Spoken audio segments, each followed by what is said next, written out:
திராவிட முன்னேற்ற கழகம் அகில இந்திய அளவில் பின்தங்கியதன் காரணம் அவர் மன்னிப்பு கேட்டதனால். கடைசி தொண்டன் ஆச்சரியப்படுவான், தனக்கு அந்த பதவி வராதா என்று. வரவில்லை என்றால் பாஜகவில் வந்து விடுவான். தள்ளப்படும் 2024-25 என்பது எழுதி வைத்துக் கொள்ளுங்கள் கணேஷ். 100 ஆண்டுகள் அல்ல, நேரு செய்த தவறை பாஜக சரி செய்தது. திமுகவில் இருக்கக்கூடிய கடைசி தொண்டன் நினைப்பான், உதயநிதியை கொண்டு வைக்கிறார்களே, நான் அதற்கு ஒன் வாய்ஸ் வீடியோஸை லைக் பண்ணுங்க, ஷேர் பண்ணுங்க, சப்ஸ்கிரைப் பண்ணுங்க and மறந்துடாம பெல் பட்டனை பிரஸ் பண்ணுங்க. ஒன் வாய்ஸ் நேயர்களுக்கு வணக்கம். Again today we have our top political analyst, the one and only Mr. Delhi Rajagopalan அவர்கள். இந்த சைட்ல எல்லா நியூபீஸ் வந்து வச்சிருக்காங்க சார், யாருனே தெரியாதவங்க. இன்ஃபேக்ட் நம்மலாம் இந்த பேரெல்லாம் நம்ம தெரிஞ்சிருக்கவே மாட்டோம். they are not coming from any dynasty politics or family politics. ஆனா இந்த சைட்ல நம்ம வந்து பார்த்தோம் அப்படின்னா மாயாவதி என்ன பண்றாங்க, ஆகாஷ் ஆனந்த் அப்படின்னு சொல்லிட்டு ஒரு நெப்யூவை கொண்டு வர்றாங்க. எப்படி பார்க்க வேண்டியதா இருக்கு. இவங்க வந்து அதுவும் அந்த டைமிங் நீங்க பாத்தீங்க அப்படின்னா இவங்க இப்படி பண்றாங்க ஃபேமிலி டைனாஸ்டி, இவங்க வந்து ஃபேமிலி டைனாஸ்டியை உள்ள கொண்டு வராங்க. எப்படி பார்க்க வேண்டியதா இருக்கு, உங்க கருத்துக்கள் எப்படி சார்? கான்ட்ரடிக்ஷன், அதுதான் கான்ட்ரடிக்ஷன், அதுதான் ஒரு எதிர்வினை. 2014 எப்படி 2 வருடங்களில் 2012 முதல் 2014க்குள்ளாக இருக்கக்கூடிய 24 மாதங்களில் நரேந்திர மோடியும் அருண் ஜேட்லியும் கோபிநாத் முண்டேயும் அனந்த்குமாரும் சுஷ்மா ஸ்வராஜும் இணைந்து பிணைந்து எப்படி 2 வருடங்களில் காங்கிரசுக்கு சவ அடக்கம் செய்தார்களோ 2014, அதே மாதிரியான சூழ்நிலையை 2023 மாநில கட்சிகள் மீது தாக்க இருக்கிறார் நரேந்திர மோடி. அதனுடைய பின்னணியில் தான் அலண்டு பயந்து வழி தவறி போன மாநில கட்சிகள், குறிப்பாக தாங்கள் சொன்ன மாதிரி அந்த ஆகாஷ் ஆனந்த் என்று அயல்நாட்டு படித்தவரை கொண்டு பகுஜன் சமாஜ் பார்ட்டியினுடைய தலைவராக போட்டிருக்கிறாரே மாயாவதி, அது 2024க்கு பிறகு மாநில கட்சிகளை கபலீகரம் செய்துவிடும் பாஜக என்ற அச்சத்தினால் செய்திருக்கிறார்கள். அது குடும்ப சொத்து, அங்கு இருக்கக்கூடிய 20-30 கோடி ரூபாயை வைத்துக் கொள்ள வேண்டும் என்ற ஒரு தாத்பரியம். அதே தான் மம்தா பானர்ஜி அபிஷேக் பானர்ஜிக்கு செய்வது, அதையேத்தான் மு.க. ஸ்டாலினும் உதயநிதியை வைத்து செய்கிறார். இப்பொழுது அந்த புயல் சீற்றத்தினால் உதயநிதியினுடைய துணை முதலமைச்சர் என்ற ஒரு கோஷம் குறைந்து விட்டதை தவிர, எது இருப்பினும் அவரை இப்பொழுது இந்த சமயத்தில் இந்த தருணத்தில் அவரை துணை முதலமைச்சராகாது விட்டால் உதயநிதி ஸ்டாலினை 2024க்கு பிறகு வட இந்தியாவினுடைய ஆதிக்கத்துக்கு பிறகு நரேந்திர மோடியினுடைய ஒரு ருத்ர தாண்டவத்திற்கு பிறகு அதிமுக எந்த நிலையில் இப்பொழுது இருக்கிறோம், அம்மையார் மரணம் அடைந்த பிறகு ஜெயலலிதா மரணம் இருந்ததுக்கு அதே நிலையில் திமுக தள்ளப்படும் 2024-25 என்பது எழுதி வைத்துக் கொள்ளுங்கள் கணேஷ். எப்படி சார் சொல்றீங்க அது? ஏன் சார் அவரு வந்து ஸ்டாலினோட கட்சி வந்து திமுகன்னு ஆயிடுச்சு, அவங்களோட கட்சியில வந்து உதயநிதி ஸ்டாலினை கொண்டு வராங்க. அதுக்கும் நம்ம மோடிக்கும் என்ன சார் சம்பந்தம்? எதுக்கு சார் அவர் வந்து இவர் மேல கோபப்படணும்? நல்ல கேள்வி கேட்டீங்க, நீங்க ரொம்ப நல்ல கேள்வி கேட்டீங்க. நம்மளுடைய விவாதம் என்பது சுறுசுறுப்பாக போய்கொண்டிருக்கிறது. இதை பார்த்து கொண்டு இருக்கக்கூடிய நேயர்களுக்கும் ஒரு புரிதல் வரும். நாம் நிதானமாக ஆத்திரப்படாமல் கோபப்படாமல் பேசுவதனால் ஒரு முக்கிய கருத்து என்ன என்று கேட்டால், நரேந்திர மோடியினுடைய தாக்கம் திமுகவில் இருக்கும். ஏன்? திமுகவில் இருக்கக்கூடிய கடைசி தொண்டன் நினைப்பான், உதயநிதியை கொண்டு வைக்கிறார்களே, நான் அதற்கு இல்லையா என்று. அப்பொழுது அந்த நபர் திமுகவாக இருந்தாலும் சரி, அதிமுகவாக இருந்தாலும் சரி, கம்யூனிஸ்ட் கட்சியாக இருந்தாலும் சரி, கட்சி ரீதியில் அமைப்பு ரீதியில் நான் முன்னாடி நிற்பேன் என்றால் பாஜகவில் சேர்ந்துதான் என்ற அளவிற்கு பாஜகவில் சேருவதற்கான ஆளுமையை பிடிப்பான் அந்த கடைசி தொண்டன். அதைத்தான் அண்ணாமலை உசுப்பி விடுகிறார். அதைத்தான் நரேந்திர மோடியும் அண்ணாமலை மூலமாக நடைபயணத்தை வைத்து தமிழகத்தில் ஒரு கிளர்ச்சியை உண்டாக்கி விட்டார். எது இருக்கோ இல்லையோ ஒரு 2வது தரமான செகண்ட் திங்கிங் ப்ராசஸ் ஆரம்பித்து விட்டது. ஒரு யோசனை. 2வதுக்கு திமுகவை ஆளுமையுடன் தாக்க வேண்டும் என்றால் அது அண்ணாமலை ஒருவரால் தான் முடியும். எடப்பாடி பழனிசாமி படுத்து விட்டார். ஓ பன்னீர்செல்வம் படுத்து விட்டார், காங்கிரஸ் செத்து போச்சு தமிழ்நாட்டில், கம்யூனிஸ்ட் கட்சிகள் விலைக்கு வாங்கப்பட்டார்கள் என்றெல்லாம் ஒரு குற்றச்சாட்டு இருந்தாலும், அண்ணாமலை அரசியலில் புதியதாக இருந்தாலும், உதயநிதிக்கு சவால் கொடுப்பவர், உதயநிதிக்கு சேலஞ்சாக இருப்பவர் அண்ணாமலை தான். அடுத்தது சீமான் என்ற அளவிற்கு வந்துவிட்டது தமிழக அரசியல். அதைத்தான் நரேந்திர மோடி மாற்றி காண்பித்தார். அம்மையார் ஜெயலலிதாவுக்கு மறைவுக்கு பிறகு அதிமுக 4 துண்டுகளாகியது. 2024க்கு பிறகு இருக்கக்கூடிய ஊழல், சீனியர் தலைவர்களுடைய நகரல்கள் எல்லாம் திமுகவை பாதிக்கும். அப்பொழுது அது உதயநிதிக்கு சேலஞ்ச் ஆகாது, நரேந்திர மோடிக்கு ராஜபாட்டையாகத்தான் ஆகும். அப்ப இனிமேல் வந்து அரசியல் வந்து திமுக வர்சஸ் பிஜேபி அப்படின்ற மாதிரிதான் நீங்க பாக்குறீங்க. தமிழ்நாட்டுல ஆயிடுச்சுங்க கணேஷ், தமிழ்நாட்டுல அந்த மாதிரி வந்துடுச்சு. இந்த 2 வருஷத்துல ஏன் இப்ப வந்து திமுக வந்து பாஜகவை இந்த ஆர்டிகல் 370 கூட எதிர்க்கிறாங்க? 370 அப்ரிகேஷனுக்கு தமிழ்நாட்டுக்கு என்ன சம்பந்தம்? அங்க இருக்கக்கூடிய ஸ்பெஷல் ஸ்டேட்டஸ் ஏன் திருப்பி கொண்டு வந்து விடுவேன் என்று திருச்சி சிவா சொல்லுகிறார். அதையும் தவிர தமிழகத்தில் இருக்கக்கூடிய அண்ணா பாசறை, பெரியார் பாசறை என்றெல்லாம், ஈவி ராமசுவாமி நாயக்கர் பாசறை என்றெல்லாம் வர்ணித்தார்களே தவிர, கோமூத்திரம் என்று ஏன் செந்தில்குமார் பேச வேண்டும்? கிளர்ச்சியை கிளப்பி மன்னிப்பு கேட்டாரே. திராவிட முன்னேற்ற கழகம் அகில இந்திய அளவில் பின்தங்கியதன் காரணம் அவர் மன்னிப்பு கேட்டதனால். ஏன் மன்னிப்பு கேட்க வேண்டும்? கேட்கக்கூடாது. அந்த ஸ்டாண்ட்ல இருக்கணும் நீங்க. அதுதான் அரசியல். மன்னிப்பு கேட்டுட்டீங்கன்னா யூ சரண்டர். நீங்க கோமூத்திரம் சொல்லிட்டு நீங்க அப்படின்னு பேசி விட்டீங்க, ஆத்திரத்துல மாட்டினீங்களா இல்லையா?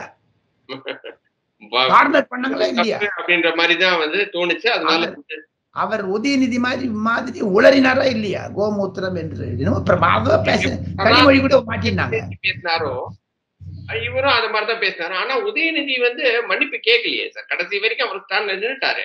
அப்ப அவரை வந்து நம்ம வந்து ஒரு லீடர் நம்ம எடுத்துக்கலாமா? அப்போ நீங்க அப்படி சொல்ல வரீங்க? கோர்ட்ல கேட்டுட்டாரு. கோர்ட்டை நான் இப்படி பேசல அப்படி பேசலன்னுட்டாரு.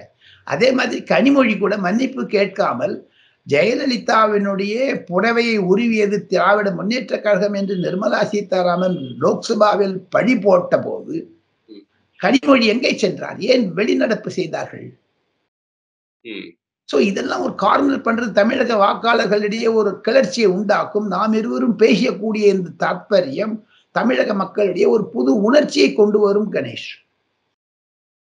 சார், அப்ப நீங்க என்ன சொல்ல வரீங்கன்னா, உதயநிதி வந்து துணை முதலமைச்சர் ஆகிறதுக்கு நிறைய சான்சஸ் இருக்கு 2024க்கு அப்புறம் அப்படின்னு சொல்ல வரீங்களா சார்? முன்னாடி 2024க்கு முன்னாடியே, இன் another 1 month's time.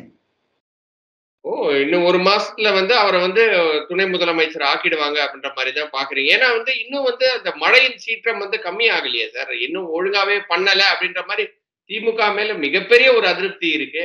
அதுல உதயநிதி மிகப்பெரிய ஒரு அதிருப்தி இருக்கே. அது உதயநிதியினுடைய உளறல்கள் என்று தலைப்பை போட்டால் அதில் பலவாறு தலைப்புகளில் பேசலாம். ஆனாலும் திமுகவில் இருக்கக்கூடிய உட்கட்சி பிரச்சனைகள், திமுக அரசாங்கம் தோல்வி அடைந்ததனுடைய பிரச்சனைகள், திமுக காங்கிரசுடன் விலகி போகலாமா, ஒற்றாக இருக்கலாமா என்ற பிரச்சனை, வட இந்தியாவில் காங்கிரஸ் தோல்வியுற்றது திமுகவிற்கு ஒரு மாபெரும் இடி. அது ஆக மொத்தம் தொண்டர்கள் 2019 ராகுல் காந்தி முன்மொழிந்த திராவிட முன்னேற்ற கழகத்தின் தலைவர் மு.க. ஸ்டாலின் ஏன் 2024 ராகுல் காந்தியை முன்னிலை வைக்கவில்லை? 2024 யார் பிரதமராக வரக்கூடாதோ அவர்களை நாம் ஆதரிப்போம் என்றால் நெகட்டிவ் இம்ப்ரெஷன் ஏன் போறீங்க? பாலிடிக்ஸ்ல நெகட்டிவ் ஆட்டிடியூட் எடுத்தீங்கன்னா ஒழிஞ்சுது உங்களுக்கு கதை. கடையை மூடின்னு போயிடணும் நீங்க. ஆனா வந்து அவர் வந்து வந்தாருன்னா சப்போர்ட் பண்ணுவாங்க, மக்கள் சப்போர்ட் பண்ணுவாங்க நீங்க நினைக்கிறீங்களா சார்? உதயநிதி ஸ்டாலின் அளவுக்கு ஒரு சப்போர்ட் இருக்கு தமிழ்நாட்டுல இருக்கா? கட்சி அளவில் இருக்குமே தவிர பொதுமக்களிடையே இல்லை. சீமான் எங்க விட்டுருவாரா? அண்ணாமலை விட்டுருவாரா? இல்ல அன்புமணி ராமதாஸ் விட்டுருவாரா? இல்ல உங்களுக்கு வந்து பிரேமலதா விஜயகாந்த் விட்டுருவாங்களா? சின்ன சின்ன கட்சிகள் எல்லாம் ஆக்ரோஷம் வந்துவிடும். பட் இருந்தா வந்து அவர் வந்து ஒரு துணை, ஏன்னா வந்து ஸ்டாலினும் துணை முதலமைச்சராகி முதலமைச்சர் ஆயிட்டாரு, இவரும் துணை முதலமைச்சராகி முதலமைச்சராகிறதுக்கு நிறைய வாய்ப்புகள் இருக்கு இல்லையா சார்? ஏன்னா எதிர்கட்சிகள்ல பிளவுபட்டு இருக்கேன். நீங்க சொல்றது சீமான் ரொம்ப நல்ல அரசியல்வாதி, பட் அவர் தனியா ஓட்ட பிரிக்கிறாரு, அதிமுக தனியா ஓட்ட பிரிக்கிறாங்க, பிஜேபி தனியா ஓட்ட பிரிக்கிறாங்க. ஆனா டிஎம்கே ஓட ஓட்டு அப்படியே தானே சார் இருக்கு. எல்லாம் ஒண்ணா சேர்றதுனா எப்படி வந்து ஜெயிக்க முடியும்? அது அரசியலில் அப்படி பார்ப்பது கடினம் டாக்டர் கணேஷ். அப்படி இருக்காது. என்னை பொறுத்த மட்டில் உதயநிதிக்கு சேலஞ்சஸ் அதிகம். 2025 அவர் அஸ்தமனமாகிறாரா உதயமாகிறாரா என்பதைத்தான் நாம் பார்க்க வேண்டும். காரணம், உதயநிதிக்கு எதிராளர்கள் திமுகவிலே இருக்கிறார்கள், குடும்பத்தில் இருக்கிறார்கள், கனிமொழி ரூபத்தில் இருக்கிறார்கள். அதைத்தான் கனிமொழி விரும்புவாரா? கனிமொழி வட இந்திய அரசியலை கொஞ்சம் கற்று இருக்காங்க, அமித்ஷாவுடன் நெருக்கமாக இருக்கிறார். அந்த அம்மையார் எப்படி விட்டுருவாங்க? அவங்க எல்லாம் அமித்ஷா கிட்ட சொல்லிட்டு இருக்காங்க. டிஆர் பாலு சென்ற முறை நேற்றுக்கு முன்தினம் டிசம்பர் மாதம் 9ஆம் தேதி டெல்லியில் பார்த்தபொழுது 1 மணி நேரம் பேசிக் கொண்டிருந்த போது திமுகவினுடைய உட்கலை மோடியிடம் தெரிவித்தது டிஆர் பாலு. சென்ற முறை நாம் பேசிக் கொண்டிருந்தது, எல்லார் வீட்லயும் ரெய்டு வருதுங்களா சார், டிஆர் பாலு வீட்டுல ஏன் சார் ரெய்டு வரல? அதை கேட்கறாங்க இல்ல எல்லாரும். அவர் திமுக போய் சரண்டர் ஆயிடுறார் அவர் பாஜகவிடம். அது ஏன்? அதை திமுக தொண்டன் உணர்கிறானே, அதை திமுக தொண்டன் புரிந்து கொள்கிறானே. எனக்கு தெரிந்த ஒரு 2-3 திமுக தொண்டர்கள் விழுப்புரம், திருநெல்வேலி, கோயம்புத்தூர் மற்றும் கன்னியாகுமரி போன்ற இடங்களில் என்னுடன் பழகி இருக்கக்கூடிய பற்பல திமுக ஊழியர்கள் அதை கேட்கிறார்கள். ஜெகத் ரக்ஷகனை ஏன் ஐடி ரெய்டு வர்றாங்க, நேரு மேல வர்றாங்க, துரைமுருகன் மேல வர்றாங்க, டிஆர் பாலு செய்யாத கிங் கெமிக்கல்ஸ் இல்லாத ஊழலா சார்? அவர் மந்திரியா இருந்த போதே ஊழல் செய்தார். அதனால்தான் டாக்டர் மன்மோகன் சிங் அவரை மந்திரியாக கொடுக்கவில்லை 2019 என்று சொன்னார்களே. அப்பேற்பட்ட mister corruption is T R Baalu open DMK சொல்றாங்க, நம்ம சொல்ல வேண்டாம். ஆனா அவர் மோடி கிட்ட சரண்டர் ஆயிட்டாரு.